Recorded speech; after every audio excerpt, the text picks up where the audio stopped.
은혜 받으실 말씀은 고린도전서 4장 6절에서 9절입니다. 형제들아, 내가 너희를 위하여 이 일에 나와 아볼로를 가지고 본을 보였으니 이는 너희로 하여금 기록한 말씀밖에 넘어가지 말라 한 것을 우리에게서 배워 서로 대적하여 교만한 마음을 먹지 말게 하려 함이라. 누가 너를 구별하였느뇨? 내게 있는 것 중에 받지 아니한 것이 무엇이뇨? 내가 받았은즉 어찌하여 받지 아니한 것 같이 자랑하느뇨? 너희가 이미 배부르며 이미 부요하며 우리 없이 왕노릇하였도다. 우리가 너희와 함께 왕노릇하기 위하여 참으로 너희의 왕노릇하기를 원하노라. 내가 생각건대 하나님이 사도인 우리를 죽이기로 작정한 자같이 미말에 두셨음에 우리는 세계 곧 천사와 사람에게 구경거리가 되었노라. 아멘. 특송이 있습니다. 오늘은 손영락 장로가 특송으로 영광 돌립니다.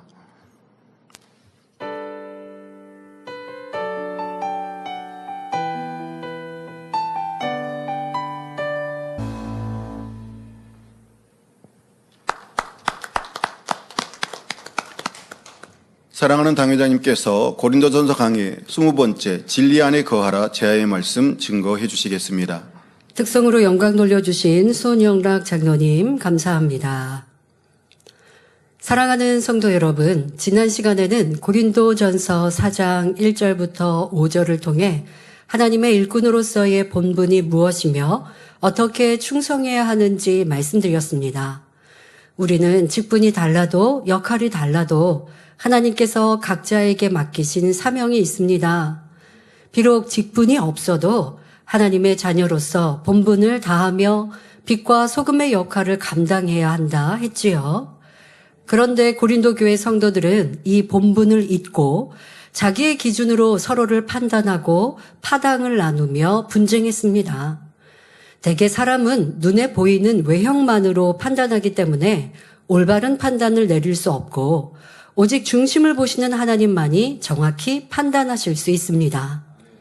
그래서 성경은 엄히 판단하지 말 것을 말씀하셨지요. 대표적으로 야고보서 4장 11절 12절에 형제들아 피차에 비방하지 말라. 형제를 비방하는 자나 형제를 판단하는 자는 곧 율법을 비방하고 율법을 판단하는 것이라. 내가 만일 율법을 판단하면 율법의 준행자가 아니요 재판자로다. 입법자와 재판자는 오직 하나이시니 능히 구원하기도 하시며 멸하기도 하시느니라. 너는 누구간데 이웃을 판단하느냐 말씀합니다. 그러므로 우리는 언제나 판단하는 죄를 경계하며 사람의 시선이 아니라 하나님의 시선으로 바라볼 수 있어야 하겠습니다.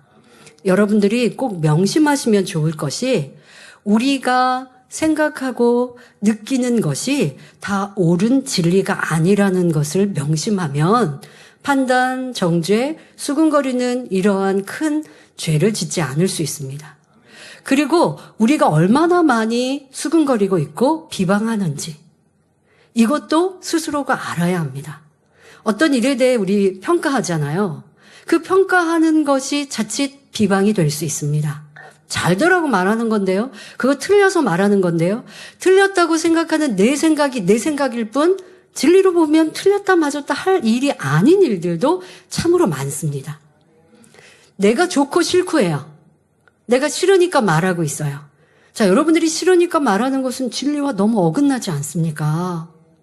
그러니까 틀려서 말하는 게 아니고 내가 그냥 기분이 나빠서 저렇게 하는 게 싫어서 내가 원하는 게 다른 게 있어서 말하고 있는 일이 참으로 많습니다. 이렇게 말하는 건 불평이 되고 누군가 대상에 대해서 얘기하면 판단이 되는 일이죠.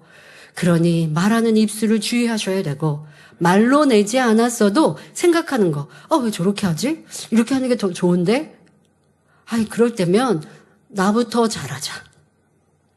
저는 아무래도 어렸을 때부터 사역을 하다 보니까 평가를 받는 이렇게 보여지는 위치에 많이 있습니다. 특히 이제 찬양 사역을 하게 됐을 때는요. 앞에 찬양을 하잖아요. 인도하잖아요. 제가 찬양 인도자로 준비돼서 찬양을 인도했던 게 아니고 갑자기 그냥 어찌 하다가 저는 전도사로 가는 줄 알았는데 어찌 하다가 한 주 인도했던 게 2주가 되고 이렇게 길어지게 됐어요. 그러다 보니까 저는 찬양 인도에 자신이 없어요. 또 잘하지도 못했어요.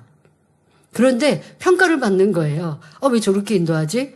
저렇게 좀 할렐루야 하고 박력 있게 외치지. 왜 그런 것도 없지?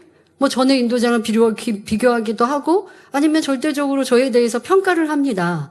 그런데 평가하는 게 나쁜 게 아니라 평가하는 걸 제가 듣는 게 뭐 문제라기보다 그게 저한테 힘들었어요. 그 당시. 왜? 나도 못하는 거 아는데 그런데 지금 내 일이 아니고 난 잠깐 하고 있는 건데 잠깐 하던 게 그냥 내 일이 돼버렸는데 나한테 어떡하지? 그러니까 제가 이게 하루아침에 뭔가 달라질 수 없잖아요. 찬양 실력이 하루아침에 막 달라지고 할 수 있는 거라면 모르겠는데 그렇지 않은데 찬양을 잘한다 못한다는 얘기가 저한테 힘들게만 느껴지는 겁니다. 이게 스트레스가 굉장히 큰 거예요. 근데 그렇게 해서 시간이 조금 지나다가 저도 힘드니까 원로 목사님께 저 언제까지 이거 해야 합니까? 분명히 저한테 전도사니까 찬양 사역하지 않는 거라고 하셔서 빛의 소리를 하다 안 했는데 왜 제가 갑자기 찬양 인도를 하며 따져 물은 게 아니고 여쭈었어요. 언제까지 해야 합니까? 라고. 근데 원로 목사님께서도 딱히 지금 대안이 없기 때문에 어떤 말씀을 안 하셨어요. 그런데 이제 시간이 조금 지나면서 내가 찬양을 좀 잘 못하더라도 하나님께 대한 그 마음, 하나님에 대한 마음은 특별하지 않은가? 내가 아버지를 찬양하는 그 신실한 마음은 아버지께서 기뻐 받으시지 않는가? 그러면 내가 주어진 사명 그때까지는 열심히 하자. 그러면서 기도하면서 발전할 가기를 원하면 되지 들려지는 평가의 얘기로 스트레스를 받으면 나만 힘들다. 그러니까 이제 제가 마음을 다잡고 나니까 그런 평가의 얘기를 들어도 그냥 잘할게요. 노력할게요. 하고 웃고 넘어갈 수 있기까지는 힘들었어요. 그 말이 저를 용기를 주고 힘을 주고 그래서 발전하게 하느냐? 그건 아니라는 거예요. 도리어 힘들게 하고 주저앉히는 상황들이 되는데 그래도 제가 믿음이 있고 또 원로 목사님과 대화했기 때문에 그 상황을 승리해서 또 찬양 인도를 하다가 이제는 찬양 실력도 발전하고 아버지 은혜 능력으로 성장할 수 있었던 거거든요. 사람의 말로가 아니에요. 사람의 말에 귀 기울였으면 그러면 저는 힘들어서 그만하겠다고 했을 거예요. 그러니까 이러한 우리의 평가의 말이 상대를 위한다라고 하지만 그렇지 않다는 것도 참 많습니다. 그래서 여러분들이 판단이 되고 정죄가 되고 수군거리고 있는 것은 무엇인가도 스스로가 알아야 되고요. 내가 생각하고 있는 게 옳다 하는 생각이 다 옳지 않다는 것도 깨달을 때 우리가 더 진리의 사람이 될 수 있습니다. 오늘도 이런 말씀을 하고 계십니다. 고린도전서 4장 6절부터 9절 오늘의 말씀을 통해 여러분 모두가 다시 한번 자신의 본분을 되새기며 진리 안에 더욱 성숙한 믿음의 길을 걸어가시기를 주님의 이름으로 기원합니다. 본문 고린도전서 4장 6절에 형제들아 내가 너희를 위하여 이 일에 나와 아볼로를 가지고 본을 보였으니 이는 너희로 하여금 기록한 말씀 밖에 넘어가지 말라 한 것을 우리에게서 배워 서로 대적하여 교만한 마음을 먹지 말게 하려 함이라 했습니다. 여기서 이 일이란 바울과 아볼로가 성도들에게 보여준 겸손과 순종의 본보기를 의미합니다. 또한 기록된 말씀이란 그동안 사도 바울이 편지를 통해 가르쳐온 하나님의 말씀, 진리를 의미합니다. 즉 바울은 이렇게 말하고 있습니다. 형제자매 여러분, 여러분을 위하여 나와 아볼로는 말씀대로 준행하면서 본을 보였습니다. 그것은 기록된 말씀, 곧 진리의 범위를 벗어나지 말라는 교훈을 여러분이 우리에게서 배워서 서로 대적하지 말라 했는데 서로 대적하며 교만하지 않도록 가르쳤는데 왜 그러하고 계십니까? 라는 말씀입니다. 사도 바울은 그동안 성도들에게 겸손과 순종의 본을 보이며 하나님의 뜻과 진리를 가르쳤습니다. 그 말씀 안에는 건축과 공력의 비유, 그리고 사역자의 정체성에 관한 깊은 교훈도 담겨 있었지요. 예를 들어 고린도전서 3장 5절에 그런즉 아볼로는 무엇이며 바울은 무엇이뇨? 저희는 주께서 각각 주신 대로 너희로 하여금 믿게 한 사역자들이니라 했습니다. 즉 아볼로나 바울은 구원을 주는 존재가 아니라 단지 하나님께서 맡기신 사명에 순종하는 도구일 뿐임을 강조하는 말씀이었지요. 또 고린도전서 3장 7절에 그런즉 심는 이나 물 주는 이는 아무것도 아니로되 오직 자라나게 하시는 하나님뿐이니라 했습니다. 이 말씀은 아무리 유능한 사역자라 해도 그는 단지 하나님의 뜻대로 쓰임받는 일꾼일 뿐이며 모든 영광은 오직 자라나게 하시는 하나님께만 돌려야 함을 깨우쳐 줍니다. 결국 사도 바울은 그들에게 진리를 가르치고 믿음을 심어주며 단지 말로만이 아니라 자기의 삶과 사역을 통해 말씀에 순종하는 본을 보인 것입니다. 그리고 성도들이 이러한 본보기를 배워서 말씀의 범위를 벗어나 교만하거나 서로 대적하지 않도록 권면하고 있습니다. 말씀 안에 섬기라, 낮아지라, 이것이 말씀의 범위예요. 사도 바울은 그렇게 가르치고 행했다는 거예요. 그런데 왜 성도들이 이 말씀의 범위에서 벗어나고 있습니까? 왜 판단하고 있고 정죄하고 있고 나는 너보다 더 높다, 낫다, 왜 이렇게 교만합니까? 권면하고 있습니다. 사도 바울이 그들에게 가르친 말씀은 진리이며 하나님의 참된 뜻이니 이 말씀을 삶의 기준으로 삼아야 한다는 것입니다. 오늘날로 적용하면 오직 하나님의 말씀 외에는 사람의 생각이나 이론, 거짓된 가르침에 흔들리지 말라는 교훈이 담겨 있지요. 바울과 아볼로는 항상 성도들에게 예수 그리스도의 복음, 곧 하나님의 독생자가 우리의 죄를 담당하시고 구원의 길을 열어주셨다는 복음을 가르쳤습니다. 그리고 이 복음을 믿는 하나님의 자녀라면 말씀대로 거룩하게 살아서 구원받아야 할 것을 강조했지요. 하지만 그 당시나 오늘날에나 이 말씀을 받아들이지 못하고 오히려 대적하는 사람들이 있습니다. 하나님을 대적한다는 것은 진리 안에 살지 않는 것, 하나님의 말씀과 상관없이 자기의 생각을 쫓아 사는 것을 말합니다. 대적한다고 하니까 하나님을 믿지 않는 사람, 아니면 교회를 떠난 사람이 아닙니다. 지금 대적하는 것을 말씀드리는 건 여러분들이 하나님 앞에 예배하고 기도하고 신앙생활하고 난 하나님의 자녀입니다. 하지만 말씀대로 행치 않으면서 더더욱 대적한다는 건 그냥 내가 말씀을 지키지 못해서 죄송하고 민망하고 또 회개하고 이런 분들을 말씀에 대적했다는 건 아닙니다. 말씀대로 살지 않으면서도 내가 뭐가 잘못됐는데? 아니 나는 이거 하나님 말씀에 틀리지 않았는데? 틀렸는데도 인정하지 않고 자기의 생각을 주장하는 것, 더 나아가 이러한 모습이 대적하는 것이지요. 예를 들어 안식일을 거룩히 지키라 말씀하셨는데 주일 오전 예배만 드리고 적당히 믿으면 된다고 생각합니다. 이 재단에서는 그런 분들 없겠죠. 하지만 또 초신자가 와서 난 다른 교회에서는 그렇게 안 들었는데요. 그냥 교회 주일날 한 번 가면 되는 줄 알았는데요. 이렇게 질문합니다. 그러면 설명하죠. 하나님은 안식일을 거룩히 지키라, 매매도 하지 말라 이렇게 하셨습니다. 라고 정확한 진리를 가르쳤어요. 그런데 아직 내가 그게 부담스럽고 힘들어요. 그래서 지키려고 하지만 안 돼요. 이걸 대적했다고 안 하죠. 그런데 이해는 한다고 해놓고 그래도 하나님은 사랑의 하나님이시라 우리가 부족할 때도 다 이해하시는데 아니 왜 그렇게 교회에서는 어렵게 가르치지? 자기의 생각으로 자기의 의견과 생각이 옳다. 진리와 내 생각이 다른데 내가 더 옳은데 이것은 하나님의 말씀을 대적하는 일이 되는 것입니다.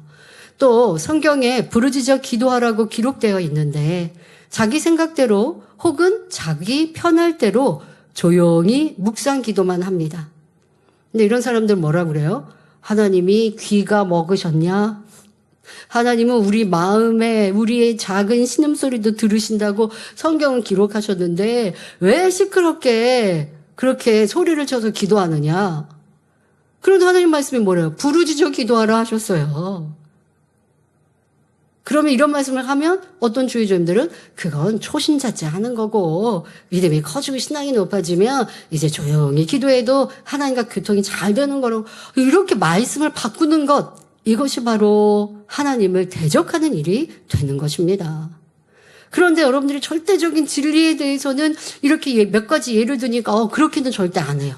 그런데 많은 삶 속에서 진리의 가르침이 여러분들에게 힘들게 느껴질 때, 사랑하세요, 용서하세요, 이해하세요 할 때 내가 저 사람을 어떻게 사랑해요?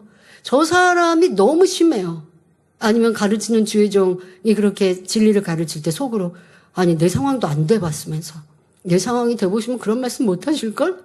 이러한다면 여러분들이 어찌 진리에 순종하는 사람이라 하겠습니까?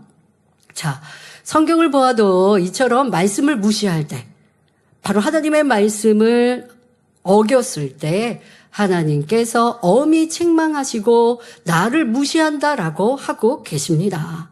사무엘하 12장 9절을 보면 다윗이 하나님 말씀을 어겼을 때 하나님께서 어찌하여 내가 여호와의 말씀을 업신여기고 나 보기에 악을 행하였느뇨 하셨습니다. 말씀을 어기는 것은 곧 하나님을 업신여긴 것이며 하나님 보시기에 악하다고 하시는 것입니다. 그렇다고 이제 초신자에게 이런 말씀을 하시는 것은 아닙니다. 아직 믿음이 적은 초신자, 이제 온 초신자는 하나님 말씀을 지켜 행할 만한 믿음과 능력이 안 되죠. 그래서 듣고 알아도 불순종할 때가 있습니다. 그럴 때 하나님이 야 너는 알면서 나를 업신여겼어 하지 않으시죠. 그러나 그만큼 믿음도 성장했고 가르치는 위치에 있습니다. 하나님의 역사를 보았습니다. 그런데도 하나님 말씀을 내가 지켜 행하지 않고 이유와 변명된다면 하나님께서는 너는 나를 업신여겼다 하고 계시는 것입니다. 이처럼 자기 뜻대로 행하는 것이 바로 하나님을 대적하는 일임을 알아야 합니다. 내가 배운 것, 내가 생각하는 것만 옳다 주장하고 오히려 진리를 판단하며 재판장의 자리에 앉았으니 이는 곧 하나님 말씀을 대적하는 교만이지요. 자, 성경은 우리가 형제를 판단하면 그것은 재판장이 되었다까지 말씀하세요. 엄중히 말씀하시는 거죠. 재판장은 누구신데요? 우리에게는 재판장은 하나님이시거든요. 그런데 우리가 형제를 판단하고 정죄하면 율법을 판단하는 것이요. 하나님이 내가 하나님과 같은 재판장이 내가 짐짓된 것이라 하십니다. 자, 그런데 여러분들의 삶에 얼마나 형제 자매를 판단하고 정죄하는 일이 많은지 생각해 보셔야 하겠습니다. 그리고 이러한 일은 너무나 큰 죄요. 그 교만함은 하나님이 싫어하신다는 걸 알아야 합니다. 잠언 16장 18절에 교만은 패망의 선봉이요 거만한 마음은 넘어짐의 앞잡이니라 말씀한 대로 교만한 사람은 하나님께 버림받는다는 사실을 알아야 합니다. 그러므로 사도 바울은 고린도 교회 성도들 앞에 자신을 낮추고 겸손의 본을 보이며 그들이 교만하여 멸망하지 않도록 가르치고 있는 것입니다. 이어서 고린도전서 4장 7절에 누가 너를 구별하였느뇨? 내게 있는 것 중에 받지 아니한 것이 무엇이뇨? 내가 받았은즉 어찌하여 받지 아니한 것 같이 자랑하느뇨? 말씀하십니다. 누가 너를 구별하였느뇨? 이 말씀의 의미는 두 가지로 해석할 수 있습니다. 첫 번째 의미는 누가 여러분을 남보다 낫다고 더 높다고 구별했습니까? 라는 뜻입니다. 누가 한 거예요? 스스로들이 한 거예요. 나는 저들보다 난 높아, 더 나아 라고 하고 있는 것이죠. 이렇게 왜 구별했습니까? 라고 누가 그렇게 할 수 있게 했습니까? 묻는 것입니다. 이는 곧 높고 낮음을 구별하는 그들의 교만을 책망하는 말씀입니다. 이 말씀을 사도 바울의 심정으로 다시 한번 풀어서 정리해 보겠습니다. 고린도 교회 성도 여러분, 우리는 모두 그리스도 안에서 한 형제입니다. 진리는 섬기는 자가 큰 자라 했고 누구든지 으뜸이 되고자 하는 자는 너희 종이 되어야 하리라 했습니다.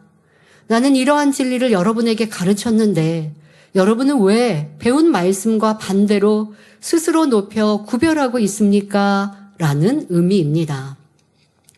두 번째 의미는 누가 여러분을 아볼로파, 바울파, 게바파, 그리스도파라고 구별했습니까? 라는 뜻입니다.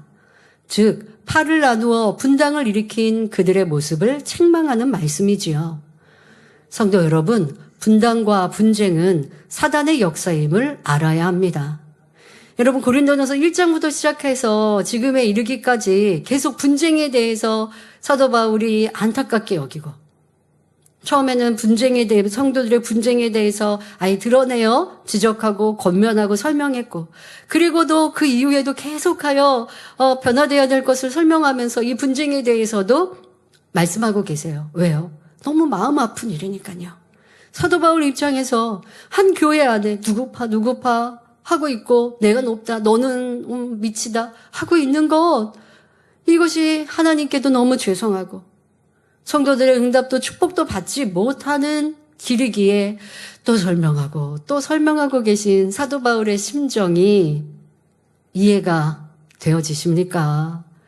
여러분들이 마음에 명심하셔서 이러한 일들이 교회 안에는 물론이지만 삶 안에서도 여러분들 직장이나 세상 안에도 아유 저 사람들은 세상 사람들 나는 하나님의 아들 딸이니까 난 저들보다 더 높아 이게 아니라 때로 우리의 삶에 세상 사람들이 자기의 육의 것들을 자랑할 때는 마음으로 그런 마음 좋습니다. 나는 하나님의 아들 딸이어서 천국에 내 집이 얼마나 아름답게 지어졌는데 그래서 난 저거 하나도 안 부러워.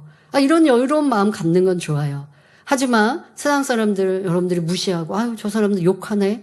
저 사람들은 뭐 이렇게 죄를 너무 많이 짓네 하고 그냥 담쌓고 상전도 하지 않고 또 마음으로 무시한다면 어찌 누구를 전도할 수 있겠습니까?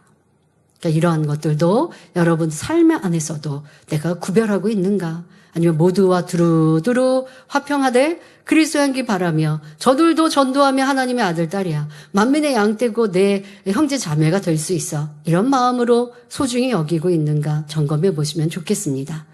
자, 그렇다면 하나님께서는 무엇을 구별하게 하셨을까요? 자, 지금 고린도 교회 성도들은 스스로가 팔을 나누는 그래서 자기네들이 구별했어요. 그래서 사도 바울은 너희들을 누가 구별할 수 있는 권한을 줬냐라고 하시며 하나님이 너희를 그렇게 구별시키지 않으셨다라고 지금 말씀하고 계십니다.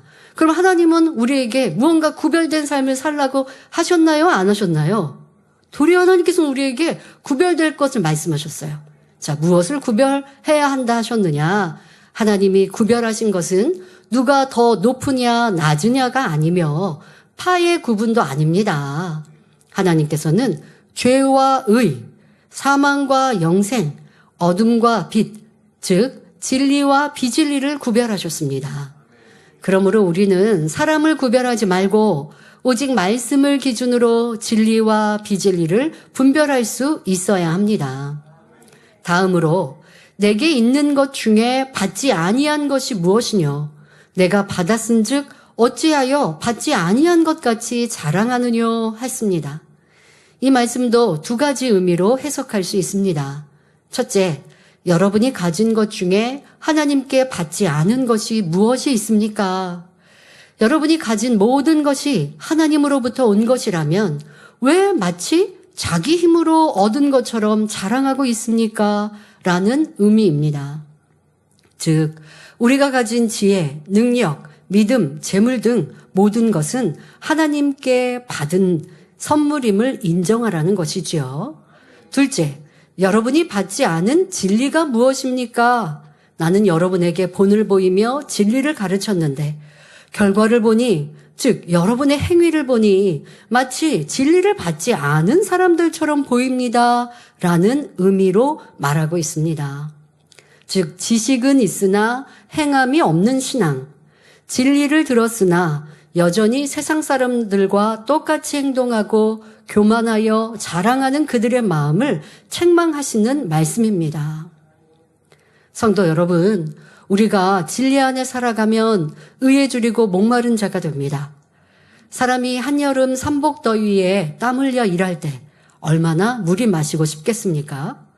군인들은 훈련 중에 목이 타면 길가 웅덩이에 고인 물이라도 마신다고 하죠. 요즘 군인들은 이런 일들보다 음료, 물이 잘 공급이 되겠죠. 훈련을 하더라도. 잘 그랬나요? 아니, 안 그래요? 지금도 훈련 중에 막 목말라서 갈증으로 막 고생하고 그러나요? 아니면 물이 잘 공급됐나요? 네, 요즘에는 물이 잘 공급되줬대요. 그러니까 이 말씀, 이제 여기에서 이제 군대 제대한 형제님들이 몇몇이 있어서요. 요즘에는 뭐 음료, 물 잘 공급될 거예요. 그러니까 이해 못 하겠지만, 우리 옛날에 군대 제대하시고 가졌던 분들은 이 말씀 공감하시겠죠. 너무 갈증이 나는데 마실 물이 없어. 뭐 수통이라고 그러죠. 여기에 물 채워온 거 다 마시고. 그리고 물이 부족하고 없으니까 길가에 있는 그런 웅덩이의 물까지 위에 이렇게 살짝 떠서라도 마시고 한다고 하죠. 그만큼 갈증은 참 참지 못합니다. 얼마나 갈증이 나면 깨끗하지 않은 물도 개의치 않았을까 생각해 볼 수 있습니다. 이와 같이 우리는 진리에 줄이고 목마른 사람이 되어야 합니다. 진리에 줄이고 목마른 사람은 하나님 말씀을 사랑하며 그 말씀에 순종함으로 겸손하고 섬기는 삶을 살아갑니다. 나는 의에 줄이고 목마른 사람이라 한다면 대예배 때 어떻게 여러분들이 말씀을 무장해야 하는지 조금 더 세밀하게 설교했지요. 설명했지요. 그것처럼 말씀을 듣고 그냥 흘러버리는 게 아니고 나 은혜 받았어. 오늘 안 졸았어가 아니라 들은 말씀을 주일에도 또 상기하고 다니엘 절할 때 붙들고 자기와 대입해서 기도하고 주중에 또 그렇게 하고 또 여러분의 삶에 누군가 막 우리 삶에 잡념이 너무 많아요. 잡념을 걷어내면 기억력도 좋아집니다. 뭐 대예배 때 잠깐 말씀드리다 시간 없어서 설명 못했는데요. 이해력, 집중력, 기억력 뛰어나게 되는 것, 방법. 여러분들이 머릿속에요. 비진리의 것들을 걷어내는 만큼 무엇을 들었을 때 잘 이해하고 습득하고 명심되고 기억되고요. 그 사람들과 대화할 때 어디 모임에서 사람들과 대화하면 다른 사람은 이해했는데 그 사람은 이해 못해서 똑같은 얘기 반복하는 사람들이 있어요. 왜 그런지 아십니까? 자기 의견만 계속 생각하고 있어요. 남의 얘기를 안 들어요. 그럼 이 사람은 자기 생각, 대화하는 그 중에 자기 생각만 하고 있는 것도 있지만 삶 자체에서 판단, 정죄 이런 것들이 많으니까 사람들하고 소통, 대화가 안 되는 거예요. 이해력이 저 사람은 왜 이렇게 이해 못하지? 하는 경우가 그런 일들도 참 많습니다. 자기가 옳다라고 하는 게 너무 고집스러울 때 그런데요. 또 잡념이 많으면 그리합니다. 비질의 것들을 걷어내고 진리에 집중하시는 것. 주중에도 하나님 말씀 듣고 그 말씀으로 자기를 비춰보고 그거는 주의 종 일꾼만이 아니라 세일스렘 가는 분들이 또 세상과 구별된 삶을 사실 때 할 수 있는 방법입니다. 세상의 때를 더 입히지 않고 더 깨끗하게 진리로 말씀으로 씻겨지고자 하는 분들은 그렇게 말씀 안에 살아가는 거예요. 저는 직장인인데요. 네, 할 수 있어요. 출퇴근할 때 또 일할 때도 생각을 뭘 하는데 뭐 판다, 뭐 먹을까, 오늘 점심시간에 뭐 먹지?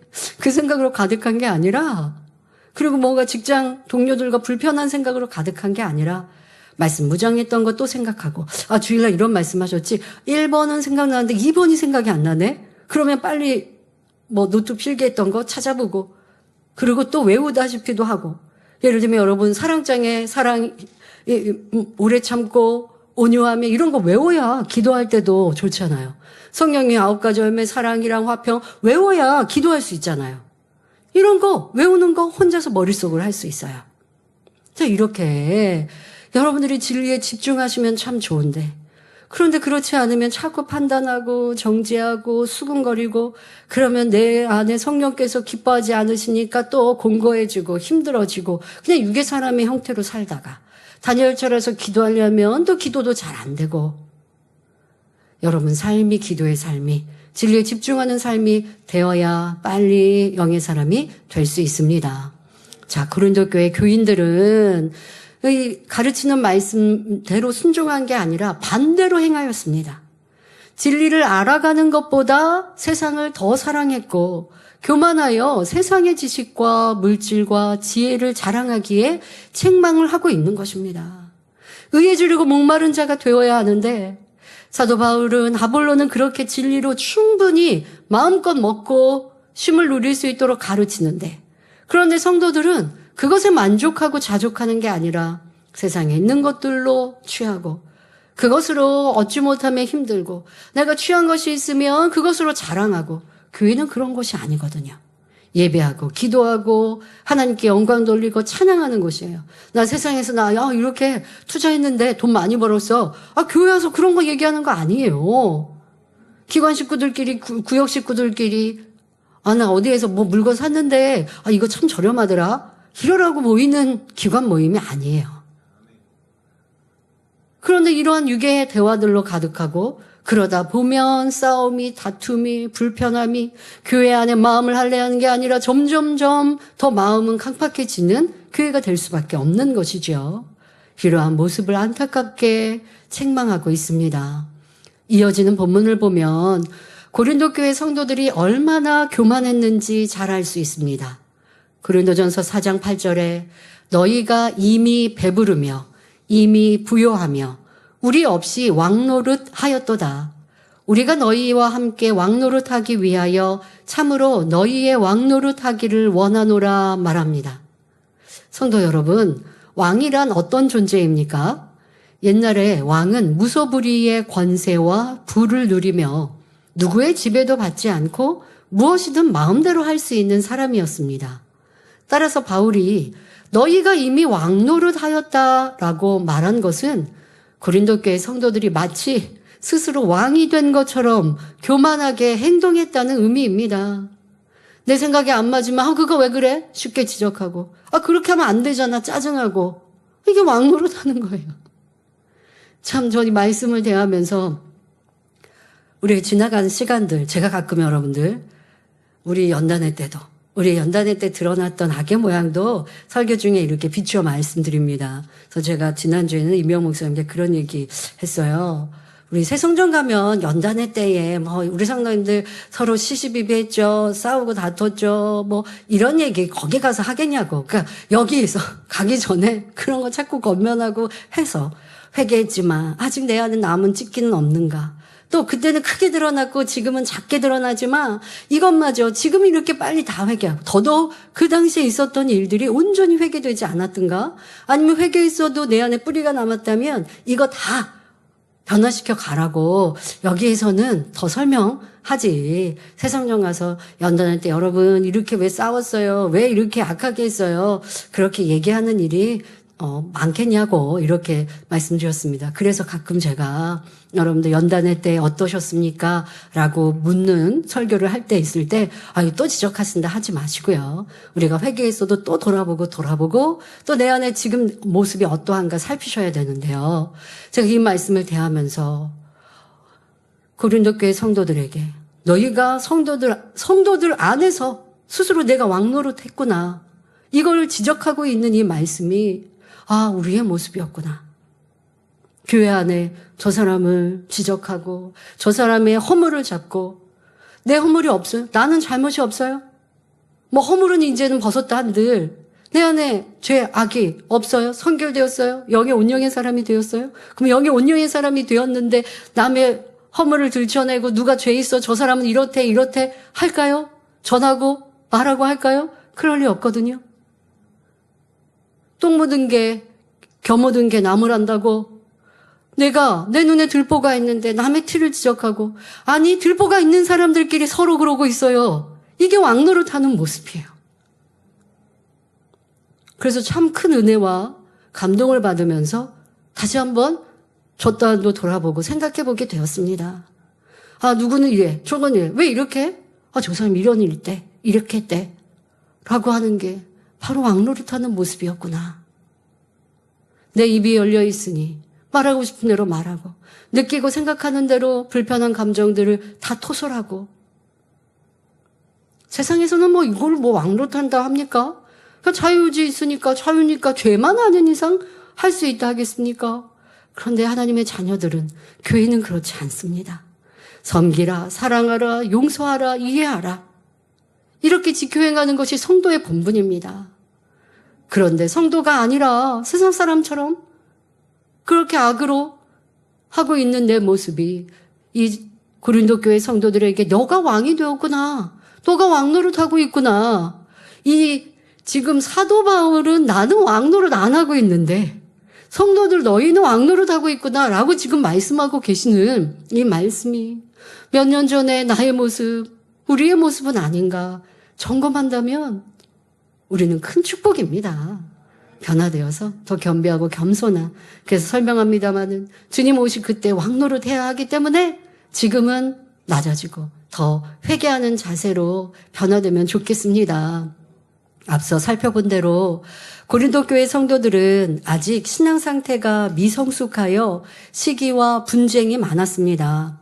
그런데 그들은 스스로 영적으로 충만하고 부족함이 없다고 착각했습니다. 하나님께서는 우리에게 의에 줄이고 목마르며 심령이 가난한 자가 되라 말씀하셨는데 그들은 오히려 배부르고 부유한 자가 된 것입니다. 너는 부족할 거 없다 하고 있는 것입니다.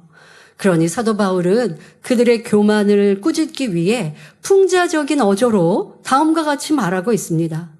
여러분은 벌써 배불렀으며 이미 부자가 되었습니다. 우리 없이도 이미 여러분은 왕이나 된 듯이 행세하였습니다. 그러니까 우리가 없이 뭐예요? 여러분들은 무언가 가르침 받을 것도 없는 사람들인 것처럼 그렇게 하고 있습니다. 우리도 여러분과 함께 왕노릇 할 수 있도록 차라리 여러분이 진짜 왕이었으면 좋겠습니다. 라고 비유적으로 설명하고 있습니다.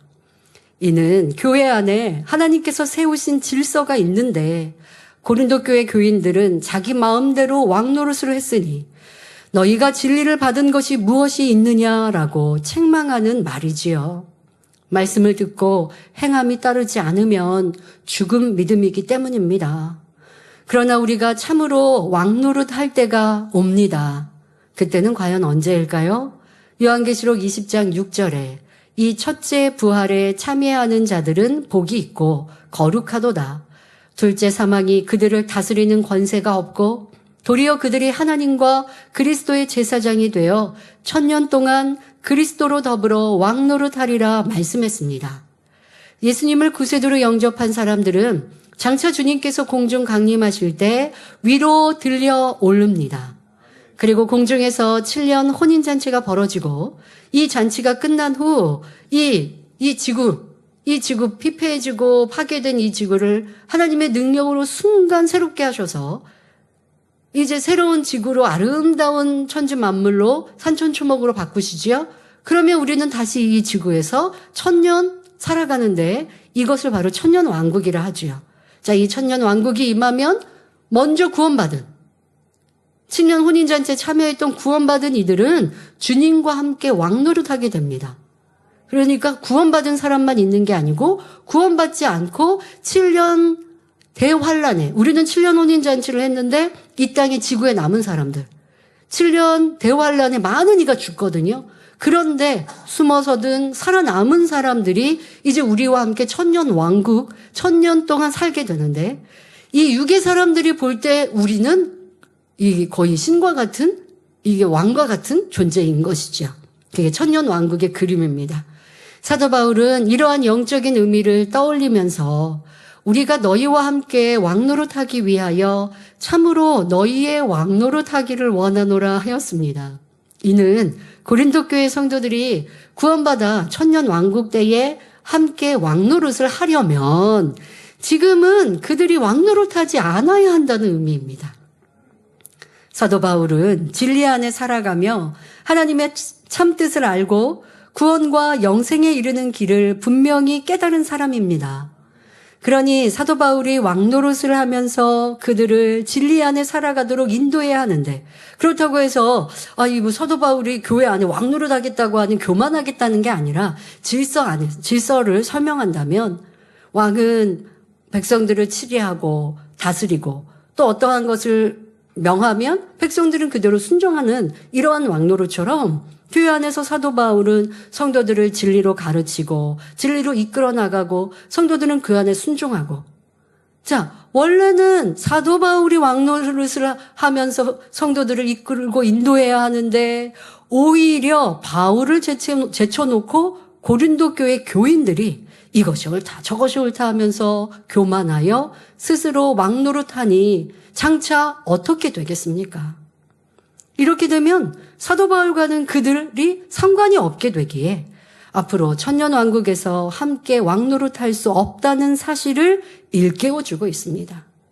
원래 교회 안에서는 영적인 질서로 주의 종이 사도가 성도들을 가르치고 이끌어주고 성도들은 순종하고, 그래서 이게 뭐 왕과 백성이라고 비유한다면 이렇게 되는 질서가 맞는데, 사도 바울은 겸손하고 섬기니 왕노릇하지 않으면서 섬기면서 성도들을 이끌어가고 있는 본을 보였는데, 도리어 성도들이 왕노릇을 하면서 네가 옳다 내가 옳다 판단 정지하고 시시비비하고 팔을 나누고 있으니 이러다가 너희들은 정말 왕노릇을 해야 될 때 왕노릇을 못한다. 성도들이요 그러면 안 됩니다. 라고 안타깝게 말하고 있습니다.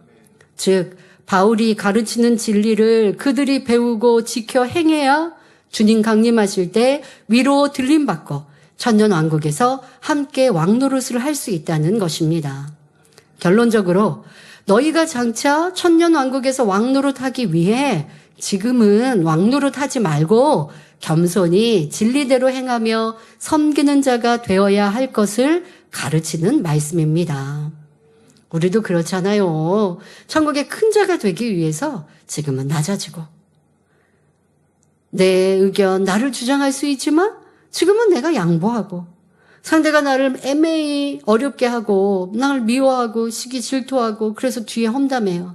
나도 가서 설명할 수 있고 따질 수 있어요. 그런데 그래야지 않는 것은 하나님의 선과 사랑을 닮아서 내가 어찌하면 그를 불편해하지 않고 또 그가 변화되기를 기도해 줄까? 라는 이런 진리의 사람이 돼서 이 땅에 내가 낮아진 것 같지만 훗날 천국에서는 큰 자가 되기 위해 악을 버리는 거예요. 기도하는 것도 충성하는 것도 훗날 내가 하늘에서 큰 자 되기 위해서 지금 이 시간 하나님의 나라와 영광을 위해 살아가는 것이죠. 지금 이것만 보는 것이 아니라 장차 올 우리의 영광을 소망하는 여러분들이 되십시오. 이어서 고린도전서 4장 9절에 내가 생각건대 하나님이 사도인 우리를 죽이기로 작정한 자같이 미말해 두셨음에 우리는 세계 곧 천사와 사람에게 구경거리가 되었노라 말씀합니다. 내가 생각건대 했는데 사람의 생각에는 두 가지가 있습니다. 바로 영의 생각과 육의 생각입니다. 영의 생각이란 마음에서 진리가 떠올라 생각으로 결정되어 나오는 것을 말합니다. 하나님 말씀 안에 사는 사람, 즉 영의 사람은 성령의 주관을 받아 영의 생각이 나옵니다. 반대로 진리 안에 있지 않은 사람은 먼저 사단이 주는 생각을 통해 마음에 심어진 비진리가 나오는데 이것이 바로 육의 생각입니다. 사도 바울은 내가 생각건대 하였는데 당연히 영의 생각, 곧 성령께서 주관해 주신 진리 안에서의 생각을 의미합니다. 성도 여러분, 주님이 자기 의사가 없이 하나님의 뜻을 온전히 이루신 것처럼 사도란 마음 다해 주님의 길을 따르면서 온전히 주님의 뜻대로 행하는 사람, 즉 하나님의 뜻을 온전히 이루어드리는 종이라 했습니다.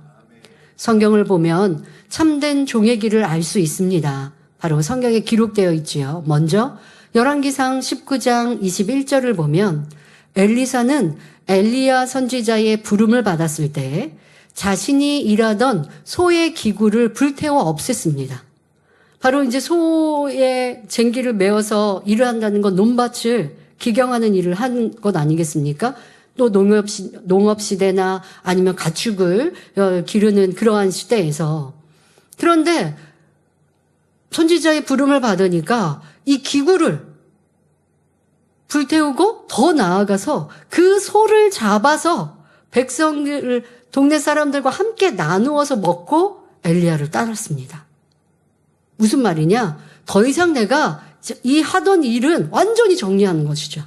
두마음 품을 생각도 갖지 않도록 완전히 정리해서 끝내고 이제 내가 하나님의 부르심, 선지자의 부르심에 순종합니다라는 온전한 100%의 순종의 행함과 모습입니다.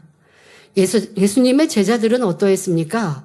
마태복음 4장 18절부터 22절에 보면 예수님께서 갈릴리 바닷가에서 베드로와 안드레를 부르시자 그들은 곧 그물을 버리고 예수님을 따랐고 이어서 요한과 야고보를 부르시자 그들은 부친을 배에 두고 즉시 예수님을 따랐습니다. 또한 갈라디아서 1장 16절을 보면 사도 바울은 예수님께서 자신을 사도로 불렀을 때 혈육과 의논하지 않았다 고백합니다. 주님께서 부르심은 환상을 통해서 만났습니다. 주님을 만났고 부르심을 받았습니다. 그런데 그렇게 이제 환상이나 기도 중에 받은 영감이 끝나니 그렇게 주님이 부르셨는데 그러니까 내가 부모님과 상의해 봐야겠다 하지 않았다는 것입니다. 아니면 이렇게 간다고 주님이 부르셨다고 내가 알려드려야지 했는데 부모가 반대하면 어떻게 할 건데요? 그러니까 순종 가는 거예요. 결정된 길인 거예요. 상의할 일이 아닌 거예요. 이처럼 참된 하나님의 종은 내 생각이나 다른 사람의 의견에 따르지 않고 오직 말씀에만 순종합니다. 로마서 6장 16절에 너희 자신을 종으로 들여 누구에게 순종하든지 그 순종함을 받는 자의 종이 되는 것을 너희가 알지 못하느냐. 혹은 죄의 종으로 사망에 이르고 혹은 순종의 종으로 의에 이르느니라 말씀한 대로 죄에 순종하면 죄의 종이 되고 하나님께 순종하면 하나님의 종이 됩니다. 하나님의 종이 온전히 그분께 순종하여 그 뜻대로 행한다면 거룩하고 온전한 영의 사람이 되니 하나님께로부터 권능을 받습니다. 설령 주의 종이 아니라 해도 누구든지 온전히 하나님의 뜻대로 행하면 하나님께서는 그를 영적으로 사도라 인정하시며 권능을 주십니다. 성경에서 대표적인 예로 빌립과 스데반 집사를 들 수 있지요. 두 사람 모두 본래 초대교회의 7 집사 중 한 사람이었으나 사도들에게 따르는 권능이 나타났습니다. 이 얼마나 대단한 일입니까? 스데반은 은혜와 권능이 충만하여 큰 기사와 표적을 행했고 돌에 맞아 순교하면서도 돌을 치는 그들을 위해 주여 이 죄를 저들에게 돌리지 마옵소서라고 기도할 정도로 성결한 마음을 이루었습니다. 그러니 그 권능을 받을 수 있었던 것이죠. 하나님, 주님, 주를 열심히 전하다가 제가 이렇게 돌을 맞고 있습니다. 너무한 일입니다. 이게 아니라 하나님 제가 이렇게 고생하는 거 다 아시죠? 그게 아니라 돌을 치는 저들을 위해 중보하고 있는 이 기도 선의 최고의 단계 아닙니까? 그러니 집사인데 권능을 받아 행할 수 있었던 것입니다. 또한 빌립은 사마리아에서 복음을 전하며 병든 자를 고치고 귀신을 쫓아내는 권능을 나타냈습니다. 이처럼 평신도라 해도 말씀에 온전히 순종하여 성결한 마음과 온전한 믿음을 이루면 성령의 권능이 따르게 되며 하나님께서는 바로 이런 사람을 영적으로 사도라 인정해 주십니다. 그러면 본문에 하나님이 여러분 이 지금 본문 이제 읽어드리는 말씀을 읽으셨을 때 들으셨을 때 어떠하셨나? 그리고 지금 설명은 어떠한 의미인가 들어보십시오. 하나님이 사도인 우리를 죽이기로 작정한 자같이 미말에 두셨음에 우리는 세계 곧 천사와 사람에게 구경거리가 되었노라. 이 말씀의 의미는 무엇일까요? 여기서 미말이란 아주 작고 보잘것없음을 뜻하는 단어입니다. 따라서 미말에 두셨다는 것은 하나님께서 바울과 같은 사도들을 가장 낮고 천한 자리에 두셨다는 의미입니다. 무슨 의미일까요? 믿음의 선진들 중 많은 이들이 하나님의 뜻을 전하고 주님을 전하다가 핍박당하고 어려움을 겪었습니다. 또한 순교도 당하였지요. 자, 그러한 의미가 담겨 있습니다. 이 구절 전체를 해석하면 사도 바울은 이렇게 고백하고 있습니다. 내가 생각하기에 하나님께서 우리 사도들을 마치 사형수처럼 제일 천한 자리에 세우심으로 우리는 온 세상 사람들과 천사들에게 구경거리가 되었습니다 하는 것입니다. 오늘날에는 사형수에게 집행 전에 옷과 담배를 주거나 마지막 소원을 물으며 최소한의 인권을 보장해 준다고 하지요. 그런데 초대교회 당시에는 죽이기로 작정된 사람들을 극도로 천대하고 괄시하며 온갖 고문을 가하였습니다. 굶주린 사자들에게 던져 먹잇감이 되게 하거나 침을 뱉고 돌을 던지며 비웃었습니다. 또 그들끼리 서로 싸우게 하고 뭐 이런 검투 같은 일들을, 그런데 그거를 시민들은 보고 또 즐기고 하는 것이죠.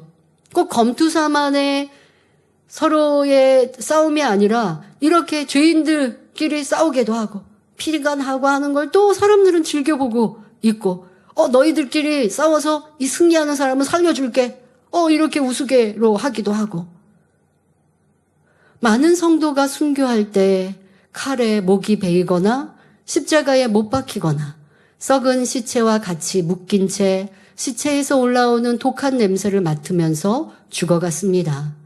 사도들은 자신들도 십자가에 도와 예수님의 부활을 증거하다가 최후에는 이렇게 비참한 죽음을 맞이할 것을 잘 알고 있었습니다. 그래서 우리를 죽이기로 작정한 자같이 미말에 두셨다라고 말씀하는 것입니다. 성도 여러분, 하나님의 사람들, 또 권능도 행하는 사도들인데 왜 하나님은 이렇게 하셨을까? 이러한 그들의 눈물과 희생과 또 순교가 공의가 되어서 그 성도들에게도 복이 임하고 후손에게도 후대에도 영혼 구원의 복이, 선교의 문이 열리는 역사가 있고, 또 순교한 이들, 그 어려움과 고난 중에도 신앙과 믿음을 지킨 당사자들, 초대교회 성도들은 하늘에 또 큰 자가 되기에 놀라운 축복이지요. 이 세계와 만물을 주관하시는 분은 누구입니까? 바로 창조주 하나님이십니다. 하나님께서는 천사들을 통해 모든 역사와 세계를 움직이고 주관하십니다. 그러니 사도 바울이나 그의 제자들이 온갖 멸시와 조롱 속에 죽음을 맞을 때 하나님뿐만 아니라 천사들도 그것을 보고 있었고 사람들도 그 광경을 보았습니다. 그들 중에는 사도들에게 말합니다. 내가 능력을 행할 때는 언제이고 지금은 왜 이렇게 비참하게 죽어가느냐 하고 조롱하는 사람도 있었지요. 그러면 순교를 눈앞에 둔 사도들의 마음은 어떠했을까요? 그들은 자신이 어떻게 죽을지 알고 있었지만 하나님의 뜻이라면 죽음을 두려워하지 않았습니다. 하나님, 저를 귀히 쓰실 때는 언제고 이제는 이렇게 천히 저를 두십니까? 제가 이렇게 어려움을 당하는 것을 모면하게 안 하십니까? 원망하지 않았다는 것입니다. 이것이 이 죽음마저도, 이 고난마저도 하나님의 뜻이요 주의 복음을 전하는데 효과적인 방법이라면 또 이를 통해 나는 하늘의 큰 자가 될 것이니 피하려 하지 않았습니다. 베드로는 십자가에 달려 죽을 것을 알았고, 바울은 예루살렘에 올라가면 이방인들의 손에 넘겨질 것을 알면서도 하나님의 뜻이기에 기쁨과 감사로 순종하였습니다. 혹시 여러분이라면 몇 년 후 혹은 몇십 년 후에 자신의 최후가 어렵게 될 것을 안다면 복음을 전하고 하나님의 일을 할 때 어떤 심정이겠습니까? 많은 사람은요, 도리어 주님의 이름으로 또 하나님의 일들을 하다가 나중에 결과가 좋지 않을 것 같다. 그러니까 결과가 좋지 않다는 건 지금 이렇게 선진들과 같이 내가 잡힐 수도 있고 괴로움을 당할 수도 있고 나는 죄지은 게 아닌데 순수히 하나님의 복음을 전하고 했는데, 그런데 하나님께서 내 끝을 또 이렇게 마무리하신다라는 걸 알았을 때 그 길을 아예 안 가려는 사람도 참으로 많을 것이에요. 아니면 너무 힘들고 괴롭게 내 끝을 아니까 내가 하나님을 떠날 수는 없지만 끝에는 내가 이렇게 괴로움을 당한다 하면 기쁨도 잃고 즐거움도 잃고 일한다면 어찌 하나님이 보장하시겠습니까? 사도들은 어떠하였는지 성경을 통해 그 마음을 알 수 있지요. 그들은 매를 맞으면서도 감사했고 깊은 감옥에서도 하나님을 찬양했습니다. 로마의 원형 경기장으로 끌려가 굶주린 사자의 밥이 될 때도 깊은 감옥 속에서도 찬양하며 끝까지 믿음을 지켰습니다. 주님의 이름으로 핍박을 받는 것을 영광으로 여기는 이러한 사도들의 고백이 성경에 기록되어 있지 않습니까? 이게 진정한 믿음이요, 영의 믿음입니다. 마태복음 5장 11절 12절을 보면 예수님께서 나를 인하여 너희를 욕하고 핍박하고 거짓으로 너희를 거스려 모든 악한 말을 할 때에는 너희에게 복이 있나니 기뻐하고 즐거워하라. 하늘에서 너희의 상이 큼이라 말씀하셨습니다. 사도들은 이 세상은 잠시 잠깐 머물다가 가는 곳임을 알았기 때문에 영원한 천국의 상급을 바라보았고 어떠한 상황에서도 기뻐하고 즐거워할 수 있었던 것입니다. 이것이 바로 믿음입니다. 세상 사람은 뭐라고 얘기해요? 지금을 즐기자. 왜? 내세가 없거든요? 무슨 천국과 지옥이 있어? 뭐 내세가 있어? 죽으면 끝이지. 죽으면 이거 뭐 몸뚱아리 그냥 흙이 되는데 그러니까 이 몸으로 즐겨. 성적으로도 즐겨. 이렇게 되는 거예요. 그런데 우리는 뭐예요? 내세가 있어요. 지금은 과정이에요. 우리 영원한 결과 내 과정의 선택에 따라 달라져요. 그것을 아니까 진리로 변화되기 위해 내가 낮아져도 때로는 마음이 아파도 기쁨으로 이 길을 가는 거예요. 그리고 더더욱 순교를 당해 주님의 이름으로 순교를 당하면 하늘의 영광이 크니 기쁨으로 가는 거예요. 이러한 사람을 하나님은 찾으십니다. 그게 믿음입니다. 그러니 스데반 집사는 이런 권능을 받아 행할 수 있었던 것이지요. 그러나 한편으론 사도들은 언제 자신이 죽을 것인지 알았기 때문에 시간이 흐르는 것이 초조했습니다. 꼭 죽음의 날이 언제다라는 것보다 그 정해진 시간이 있음을 알잖아요. 그러니 마음이 급해지죠. 죽음을 두려워하지는 않았지만 복음을 전할 시간이 한정되어 있으니 어떻게 하면 한 영혼이라도 더 구원할 수 있을까 생각하며 생명 다해 사명을 감당했던 것입니다. 우리 예수님께서도 그러셨습니다. 히브리서 12장 2절을 보면 믿음의 주여 또 온전케 하시는 이인 예수를 바라보자. 저는 그 앞에 있는 즐거움을 위하여 십자가를 참으사 그 앞에 저 영원한 천국에 있는 영광을 위하여 십자가를 참으사 부끄러움은 현재 부끄러움이에요. 그러나 부끄러움을 개의치 아니하시더니 하나님 보좌 우편에 앉으셨느니라 했습니다. 하나님의 아들이신 예수님이 피조물에게 조롱과 멸시, 천대를 받으며 십자가 처형을 당하는 것은 사람이 보기에 심히 부끄러운 일입니다. 또 사람들도 얘기했죠. 다른 사람은 구원하면서 너는 구원 못하느냐 하고 조롱하였습니다. 그러나 예수님은 그런 말에 요동하지 않으시는 것이지요. 이 가는 길이 하나님의 뜻이요. 영혼을 구원하는 길이요. 훗날 주실 영광을 알기 까닭입니다. 여러분 예수님이 당하신 이 상황을 비유 들어볼까요? 자, 주인이 종들에게 매를 맞고 놀림을 당하는 거나 마찬가지예요. 주인인데 종들이 몰려와서 손가락질하고 때린다면 이게 얼마나 부끄러운 일입니까?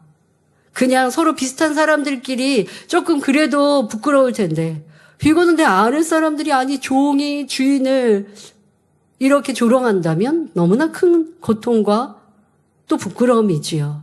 그러나 예수님께서는 영혼을 구원하기 위해 부끄러움을 개의치 않고 십자가의 죽음을 기꺼이 맞아 하나님 보좌 우편에 앉을 수 있으셨습니다.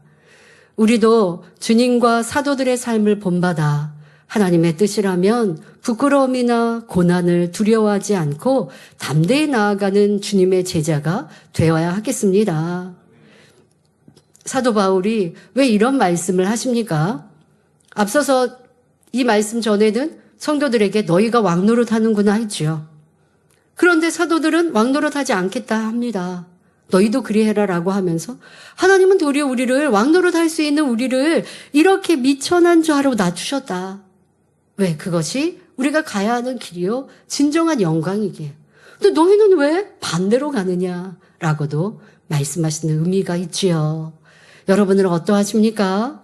우리는 초대교회 성도들, 또 순교한 믿음의 사람들과 사도들, 그 믿음이 참으로 크다. 하늘의 영광이 크다 말합니다. 또 성경에서 하시는 말씀처럼 겸손한 자가 큰 자라 듣고 압니다. 그런데 얼마나 그 말씀대로 행하고 있습니까? 서로나 말씀드린 대로 너무나 쉽게 판단하고 정죄하고 수군거리고 평가하고 있는 것 자체가 교만함입니다. 이러한 모습이 내가 가정 안에서도 직장에서도 또 사람과의 사이에서도 교회 안에서도 남아 있다면 나도 왕노릇하고 있는 모습이라 하시면 안 되는데 왕노릇은 이후에 해야지 하는 깨우침이 되면 좋겠습니다. 결론을 말씀드립니다. 사랑하는 성도 여러분, 예수님께서는 마태복음 20장 28절에 인자가 온 것은 섬김을 받으려 함이 아니라 도리어 섬기려 하고 자기 목숨을 많은 사람의 대속물로 주려 함이니라 말씀하셨습니다. 우리가 주님 계신 새 예루살렘 성에 들어가기 위해서는 주님이 가신 그 길을 따라가야 합니다. 그 길은 권세의 길이 아니라 오히려 자기를 낮추고 섬기며 오직 말씀에 순종하는 길입니다. 우리가 이 길을 가다 혹여 미말, 곧 세상에서 가장 낮은 자리에 서게 될지라도 내가 가는 길이 진리라면 힘들어할 것이 없습니다.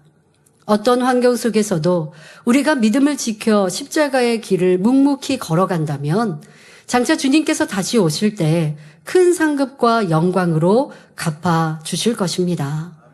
그러므로 지금은 자랑하지 말고 낮은 자리에서 말씀에 순종하며 우리 모두 영적인 사도의 마음으로 살아갑시다.